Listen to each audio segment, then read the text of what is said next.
Hello everybody and welcome to the extras of Soul Calibur 5. Well, the extra. There's not really a whole lot to show off when it comes to Soul Calibur 5. Because you don't have the kind of grid of souls that there was in the last game. Not really kind of anything to do. So, to kind of hark back to what I did in my original Soul Calibur 5, well, my Soul Calibur 4 playthrough, I'm going to try and show off every single character's critical edge, just like I showed off all of their critical finishes. This isn't going to go quite as to plan as I would have liked, because some of the characters' critical edges are weird. Most notably, Dampierre's, but you'll see why in a minute. But yes, this is pretty much every character with the normal critical edge maneuver.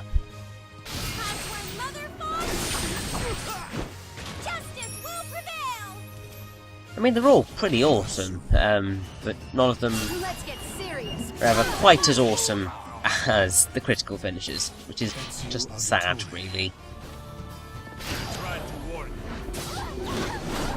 Also, some are better than others. Also, something that I didn't mention was that,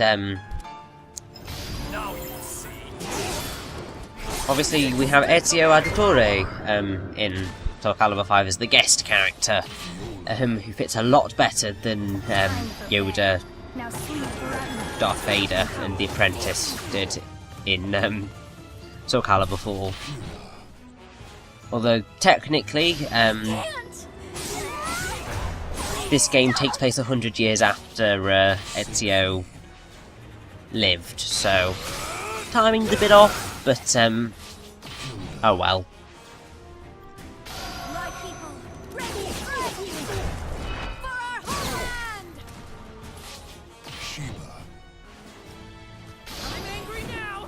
Also, I am missing two characters, which is really sad. One of them is Killick, who is basically like the Edge Master, and he's a mimic character. But essentially how it works is that Elysium mimics the female characters, Killick mimics the male characters, and Edge Master mimics all of them. And to get him you have to beat him in, I think it's the Legendary Souls mode, which is very difficult to do. I've tried it and failed miserably. The other missing character is Algol, who you should recognise from Soul Calibur 4. The reason I haven't got him is because it's difficult to unlock him, because you have to get to like level 12 and then beat him in arcade mode or something. Something along those lines, and I've not got enough of a connection to this game to want to try to get that. Also, you could probably see throughout the course of these critical edges, a few characters who aren't actually on the board, and they are custom created characters that I have made. One of them is meant to be me, another of them is Professor Layton. One of them was just making use of the fighting style, and then one was a poor attempt at Bayonetta. Also, here's Dampierre. The thing with his critical edges is that they all appear in the form of guard impacts, so an enemy's got to hit you for it to activate, and I just can't get that to work. So I just dislike how he plays.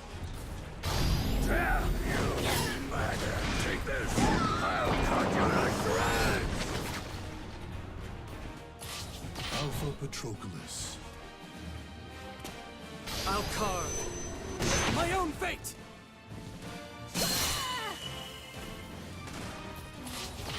Omega. But to be perfectly honest, you're not really missing out on much here. I mean, obviously, lots of the characters have different kind of fighting moves, because there's brave edges as well, but I'm not good enough at fighting games to be able to pull off all of them, which I'm really sorry for. But what's going to happen, really? Also, because Edgemaster is a mimic character, he is going to mimic that character's critical edge as well, so it happens. Now, the only other thing that I can show off, because all of the stuff in the offline play is a bit pointless, and I'm not doing Xbox online play, because I fail at it, is the character creation tool. Now, rather annoyingly, this isn't as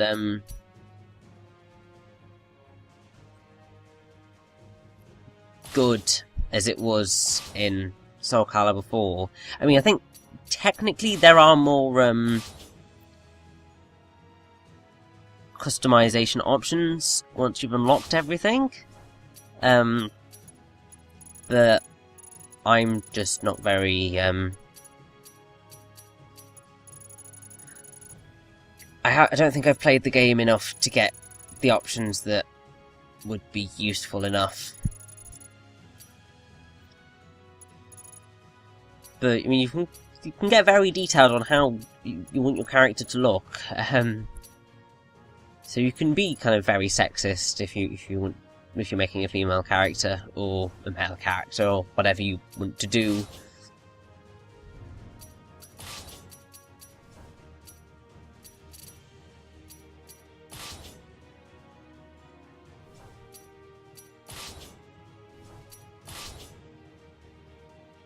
Also, there's still a number of ridiculous designs when it comes to the hairdos, but it's nice to have the option.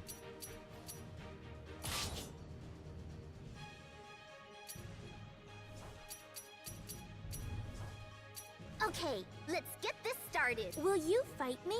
So, you wanna fight? Let's get this fight started. You look nice and tough. Are you ready? Care to dance with me? Let's get this over with. Okay, let's get this started. Okay, let's get this started. Okay, let's get this started. Okay, let's get this started. Okay. So yeah, you can change the voice and the tone, and you can also change the manifestation level, which, so like, Pyra Omega has quite a high manifestation tone on her voice. Also, you do have these preset design choices that you can go with if you want to. You don't have to. Clearly, with the Warrior thing, they were going for a Wonder Woman style look. But yes, you have got quite a lot of freedom in what you want to put onto your characters. What I'm attempting to go for here is a princess-style character. The initial plan was to try and make a Princess Peach, but that didn't quite go to plan. Now, obviously, male characters have slightly different equipment choices for you to put onto them, but I can't be bothered to show them off, unfortunately. Sorry about that.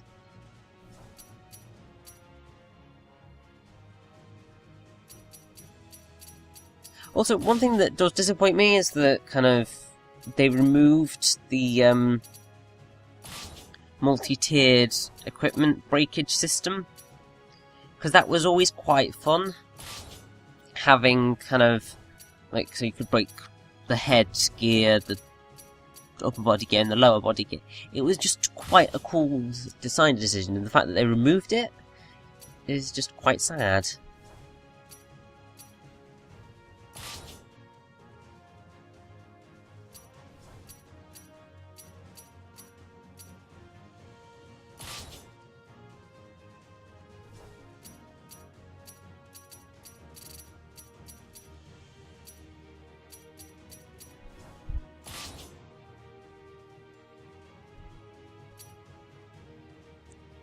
Now I think I'm going to go for that dress purely because my mind has changed from wanting to go Princess Peach to let's go more Princess Rosalina, even though she isn't a princess, she's just Rosalina. But this is kind of where the fact that I don't have that many things unlocked makes customization a bit less fun. I mean, don't get me wrong, there have been people who have made some spectacular characters. I mean, don't mean to toot my own horn, but I'm quite proud of my Professor Layton that I made, because it does look quite like him, apart from the fact that he's quite beefy. But some people have done spectacular jobs in making them look like characters from other things, and if you look them up, you're very likely to be impressed by them. Because they are very, very well done.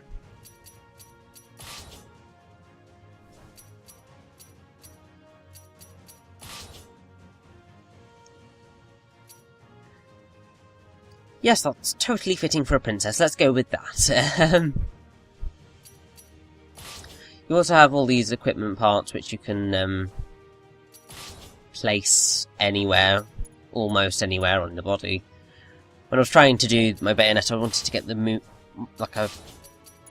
wanted to try and do Bayonetta's pocket watch, but I couldn't get anything in the proper position, which is rather disappointing. Another thing you can do is well, change the weapons as you could in the last game, but also you can add kind of attack packs which change the way the effects look, which is quite cool. Also, you probably have even more colour customization options than you ever had before, which is just insane, really.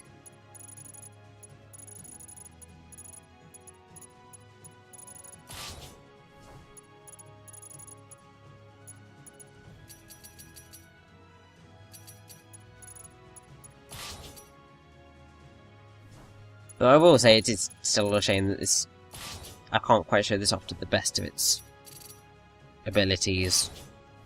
But then I don't know whether it is quite as good as Soul Calibur 4's.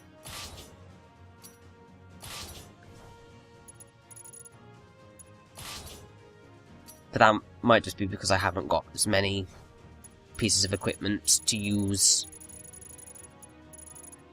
That's because I don't want to play this game for as long as I wanted to play Soul Calibur 4, which is unfortunate. Also, you can stick stickers on anything, and change the way that the colour of the effects and everything. It's quite a cool thing to be able to do, so in ways it probably is better once you've got more stuff.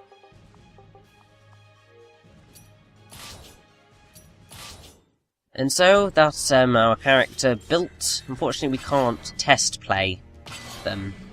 Welcome back to the stage of history. So the best way that I'm going to be able to do that is by showing her off in a quick battle. And by quick battle, I mean one round of a quick battle.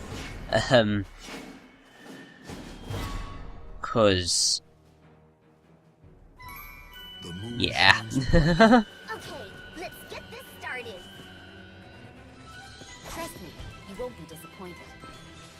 Now, clearly, the design that I've gone with is rather hideous and doesn't look great at all. And you can put a lot more effort into it, but obviously I don't want to really waste your time with that. But other than that, there's not really anything else I can show in regards to Soul Calibur 5. The game is kind of very low on content, which is really sad. If only the game hadn't been rushed out, it could have been so much better. So I'm going to have to leave you here, pretty much. So I hope you have all enjoyed Soul Calibur 5. I know it's very short and probably not my best work ever, but I hope you enjoyed kind of returning to this fighting game world for a little while at least. So I hope you all join me in the next playthrough or walkthrough, which is going to begin very soon. See you next time. Soul Calibur 5.